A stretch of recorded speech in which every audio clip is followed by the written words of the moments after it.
All right, I'm just getting ready to edit another test here of the KOMA Elektronik Field Kit. So in this particular test, I'll be working with the CV radio and basically using two different sensors. If you just got into the Field Kit, you know that it does some powerful things, and one of the things it does that I think really just kind of revolutionizes what's going on in the music and sound industry is the ability to use these sensors. So actually you can do switches and sensors. So this uses the same system that you will find with the open source Arduino. If you know about Arduino, which started in Italy, it involves people taking sensors, switches, all sorts of LEDs and devices, hooking it to their computer, writing code or putting in code, open source code, and then creating mini experiments interfacing with their computer. So they're using that same system essentially here to allow us to do some incredible control of our music and of our sound. So in this test, I'll be using two types of sensors.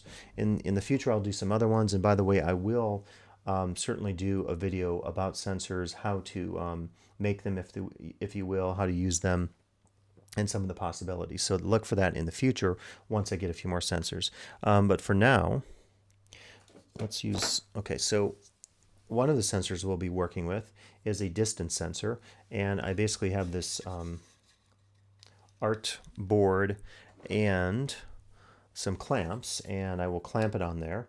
And essentially what I'm going to be doing is affecting the CV radio signal with the position. So this is a distance sensor, 3 inputs, and if you get into the sensors on here, again, I'll have another video on this, just make sure you know which goes into which of the 3 inputs.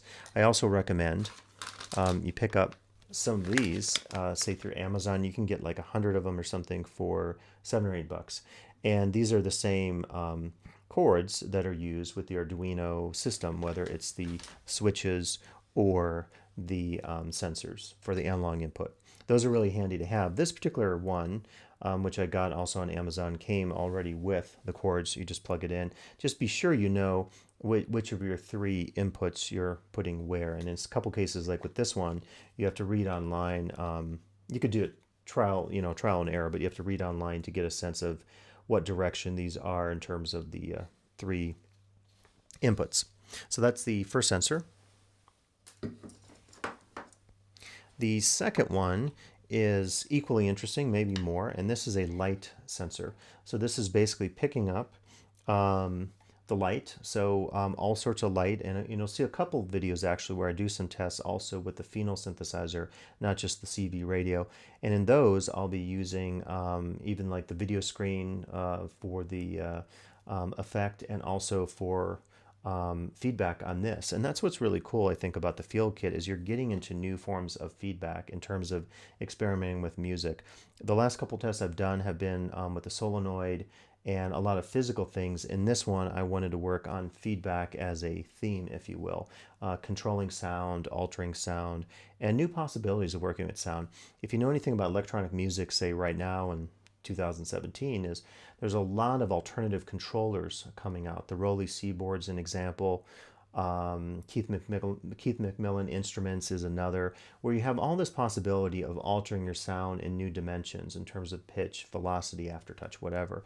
So in this case, we're using sensors to do some new things with sound that I think is quite revolutionary. It reminds me a little bit years ago of some of the keyboards where they had a light sensor, not unlike, say, a theremin, where you can control sound with that. But this gives you new possibility, because basically you can control things on the unit itself, like we'll be doing with the CV radio, or you can hook it up to your CV gear, and millions of possibilities, literally, in terms of it. So I'll be using this and the other sensor to control the radio. I don't have a patch cord, but basically all I'm doing here is taking the signal out, and you have the output and the offset and the level control, and I kind of just tune that into what works with each sensor. And that, I sort of have it at 12 o'clock on both, and sensors, it seems to work great. So I'm taking the signal out, and I'm simply putting it in the search, CV radio search, which is a really cool feature, right? So essentially, every time I'm interacting with the sensors, it is changing the tuning of the CV radio. And I primarily, I think, have that on the AM. Now, I should say on this first video I'm working with, you'll see some interesting things in addition to this. So essentially, I will also use, to modify the sound, the Hologram Infinite Jets. And this is probably not the best use for it. And to be quite honest with you, when I was listening to the sound of the CV radio, it's basically a lot of white noise. It's a lot of static, as you might imagine. So when you watch this video, it's more for getting into feedback systems and using them to control music than the music or the sound itself. But what I want to do is to use this a little bit to give me some variation to the sound, because it was a little on the boring side. The other thing you'll see is I'll be using the Critter and Guitari ETC. So this is a video synthesizer, and essentially what I'll be doing is creating some patterns on the screen that is a result of the output. What I did, I used the speaker output, put that into here, and then that is and it was a perfectly good signal. You can adjust the signal, of course. Great signal for doing some of the stuff. Great signal for doing some of the stuff I wanted to do with experimenting with the video itself.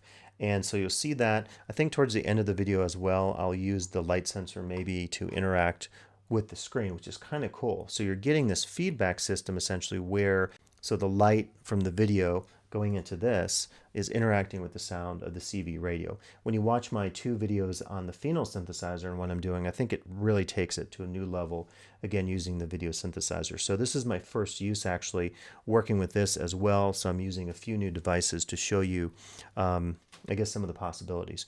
So I think that's it. So as usual, you can watch the video, enjoy this, and by all means, get some new ideas of what you can do with the Field Kit in terms of creating new sounds, and in this case, using feedback systems to really experiment with sound. So let's take a listen now.